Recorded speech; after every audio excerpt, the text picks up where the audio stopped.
What's going on, guys? Today we've got for you another predictions video of the 3 top strikers from the Premier League last year. So these are the guys that were in form big time whilst they were playing. Of course, Aguero and Costa did get injured for a little part of the year, and Harry Kane absolutely smashed it. To think he was such like a low rated card at the beginning of the year, he's absolutely come on leaps and bounds. But anyway, guys, if we could smash, I don't know, 150 likes again like you did on the last predictions video, and tell me who you want me to predict next time in the comment section down below, and I'll make sure I get that done for you. As you can see, today we're in a little bit of a different setup because Lizzie is actually upstairs asleep. I'm also going to be doing a 25 facts about me video. If you guys want to see that, then let me know. You know, you don't know much about my personal life, so it'd be a good way for me to get that kind of across to you, to, you know, share some secrets, I suppose. But let's get into this first page now, and the first thing we're going to do is we're going to look at Aguero's previous cards. So as you can see, he's been at 2 clubs throughout the last 6 years on FIFA, from FIFA 10 up to now. We've been at Atletico and we've been at Manchester City. He's had some insane cards. His highest point, of course, though, was 88, and that was from FIFA 13, no, FIFA 14 actually. He was very unfairly downgraded. That year he had an okay year, you know. He did nothing wrong. He scored plenty of goals, but for some reason they downgraded him, and I have no idea why. We're going to have to see at the end of the video to see if I've upgraded him or not. I think he did have a good year last year, and of course his lowest point was actually in FIFA 11, where he's only 84. I say it's a low point, but 84 is still an incredibly high rated card, guys. So we're going to move on to the next one now. We're going to be looking at Costa's cards through the years. Now he's actually had a silver 74 rated card, and he was Brazilian back then, again at Atletico. So he's actually, you know, he's actually had very varied ratings, because he's not exactly young, he's not exactly old either. He's kind of, this has been like the middle part of his career, and I think now he's getting to that age where he's, you know, more, I want to say mature. He's kind of matured a little bit. He knows how to play the game better. He uses his strengths brilliantly. He knows he can wind defenders up and vice versa. So he's always a pleasure to watch him, I think, because you never know what's going to happen.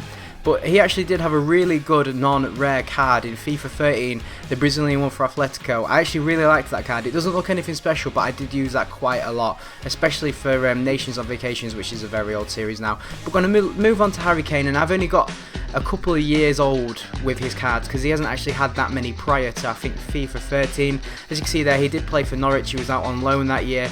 I don't think he scored many goals, that's why he's kind of stayed the same rating. But at the beginning of FIFA 15, he was 68 rated. He then moved up as an upgrade to 77 after getting numerous informs. I just wanted to show you some of the milestone cards, is what I would say. 80 rated is pretty much his hero card, which I think was the last card that got released of him. And then you've got his team of the season card as well, which was 86, so that's a very high card. I actually think he's probably going to be 80s, you know. But we're going to move on to the predictions soon. We're just going to have a look at what they did last year.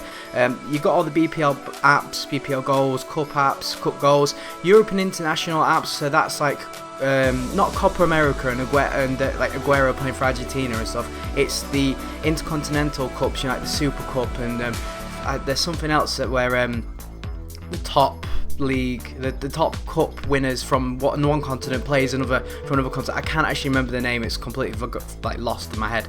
But Costa pretty much vanished in the Champions League this year, guys. He didn't score any goals in the Champions League, which is a little bit strange, to be honest. I did actually think that he would get a couple, considering, you know, he's played in multiple leagues now and he's been quite good in multiple leagues. But Aguero and Kane, they both did pretty damn well. Kane obviously played in Europa rather than Champions League, but still, goals in Europe, they count, guys. I think, you know, you've got to be a good player to perform at the top levels of Europe, even if it is Europa League. So we're looking at the actual ratings now, guys, and as I said before, Kane, I think, is going to be 81, or maybe even 82. I do think he's going to get upgraded substantially, considering how good of a year he had last year. Aguero, I think he did not deserve to get downgraded by 2. I think he should be up there again. If he's not 88, he'll be 87. He will not go down. There is absolutely no chance he can go down. I have jiggled with the stats a little bit on the cards, guys, so if you want to, you know, leave a comment down below and tell me if you think any of those stats are a little bit too OP or just not quite high enough. And I do think Costa will stay around the same. I don't know, he might go up by 1 or he might stay the same. It's hit or miss. It's 1 M2, I think, and sometimes you can't predict it with EA. Last year I would have never predicted Aguero to go down by 2, but he went down by 2. This is just what I think they should be rated. I think that's fair. You Spurs fans, do you think Kane should be higher? Chelsea fans, do you think Costa should be higher? City fans, do you think Aguero should be higher? And what's interesting is, I want you guys to tell me where you think Wayne Rooney would be sat amongst all of this. Would you put him at the same level as Costa? Would you put him even higher? Or would you even put him lower? I don't even know. What do you guys think? Comment down below and let me know. If you have enjoyed this video, guys, make sure you do subscribe if you are new. There's going to be more of these coming up. Just let me know what players you want me to do. Thanks for watching, guys, and I will see you next time.